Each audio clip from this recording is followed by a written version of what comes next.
Hey everybody, what is going on? I hope you guys are all doing well, and welcome to another tutorial video. In this video, I'll be explaining to you guys how you can locate and access your locked folder in Google Photos. So let's get right into it. You can do this both on mobile devices and on PCs, except for mobile devices there is a prerequisite. For Android, you need version 6 and later, and for iOS, you need version 15 or later. And if you have that, then you can access it very easily. Now, for the mobile devices, what you need to do is, of course, go into your Photos app and log into your account.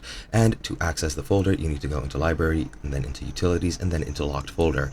If you haven't set this up, you can set it up here, and you'll just click Set Up Locked Folder and follow the instructions. I have made another tutorial in the past on how you can do that, but it's pretty easy. If you've already set it up, you just click on Locked Folder, and then you enter your password. Your password for mobile devices is pretty much just your phone unlock password. It can be a passcode, it can be a pattern, it could be any biometrics such as a fingerprint or face scan, and that is pretty much it. On PC, it is a bit different. Once you've gone to the Google Photos page on the web browser, you can log into your account, and on the left hand side you will see a sidebar which has the locked folder. There again, you can set it up just by following the instructions, but if you click on it, if it's already set up, you need to enter your password to your Google account, which is the account you've created the locked folder with and that you're currently in. And once you enter that password, you'll be able to view all the photos in the locked folder, and that is pretty much all you need to do.